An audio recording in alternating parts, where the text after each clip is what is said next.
कोणीही येणार आणि बेकायदा पद्धतीनं बस्तान बसवणार असं आता चालणार नाही. महाराष्ट्रात रस्त्यावर व्यवसाय करायचा असेल तर तुमच्याकडे डोमिसाईल असायलाच हवं असा सज्जड दम उच्च न्यायालयानं दिला असतानाच ठाण्यात तब्बल 20,000 बेकायदा फेरीवाले असल्याची धक्कादायक बाब समोर आली आहे. या फेरीवाल्यांनी शहरातील फुटपाथ, रस्ते, चौक, मैदानं, स्टेशन परिसर व्यापले असून नागरिकांनी चालायचं कुठून असा प्रश्न पडलाय.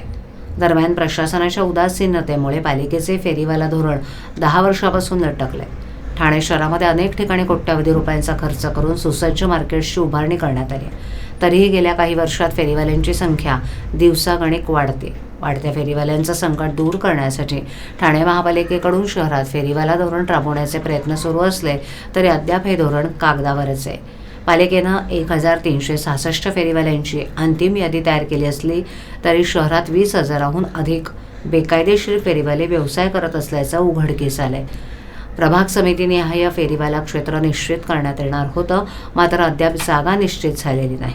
तर अनेक फेरीवाले कुर्ला भिवंडीतील असून प्रशासनाच्या नाकावर टिचून आपला व्यवसाय करतायत. दरम्यान अनेक फेरीवाल्यांना राजकीय आशीर्वाद असल्यानं त्यांचं फोफावलं असल्याचं दिसून येत आहे.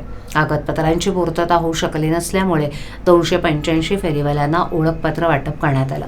त्यानंतर नव्यानं कागदपत्र सादर केल्यानंतर 1,366 फेरीवाल्यांची अंतिम यादी तयार झाली. नगरपथ विक्रेता समिती गठीत न झाल्यानं फेरीवाला धोरण निश्चित करण्यासाठी विलंब होत असल्याची माहिती पालिकेच्या अधिकाऱ्यांनी दिली.